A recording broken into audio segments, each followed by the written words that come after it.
মা, তোমাকে আজকে আমি একটা চ্যালেঞ্জ দিচ্ছি। পেয়ারা মাখা তো সবাই পারে, আজকে তুমি পাকা পেয়ারা মাখা করে দেখাও তো।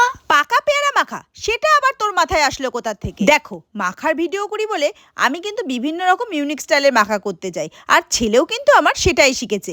কোনো একটা জিনিসকে সাধারণ পদ্ধতিতেও খাবে না, ইউনিক স্টাইলে মাখা করেই খেতে চাই। তাই আজকে দেখো পাকা পেয়ারা মাখা করছি, সেটাও আবার নতুন পদ্ধতিতে। আর এটাকে শুধু পেয়ারা মাখা বললেও ভুল হবে, এটা কিন্তু আমার তেঁতুল পেয়ারা মাখা। তোমরাও বাড়িতে ট্রাই করো, আমার মনে হয় অবশ্যই ভালো লাগবে। ত্রিপুরা থেকে আমার যে সমস্ত সাবস্ক্রাইবাররা আমাকে মেসেজ করো তাদের জন্য রইলো অনেক অনেক ভালোবাসা। আর আফরিনা, নুসরত, প্রণব, সুরজ, সিনহা, তোমাদের সবার জন্য রইলো অনেক অনেক ভালোবাসা। এইভাবে তোমরা সব সময় আমাদের পাশে থাকবে। আজকের পেয়ারা মাখাটা কিন্তু আমি আমার মাকে দিয়ে ট্রাই করি। জানো তো, আমার বাড়িতে কিন্তু বেশিরভাগ লোকই কেউ সোশ্যাল মিডিয়াতে আসাটা একদম পছন্দ করে না। মা, খেতে কিন্তু খুব টেস্টি হয়েছে। নাও, আমিও এবার তেঁতুল পেয়ারা মাখাটা খেয়ে দেখলাম, সত্যি কিন্তু খেতে খুব সুন্দর হয়েছে। তোমরাও অবশ্যই ট্রাই করো কিন্তু।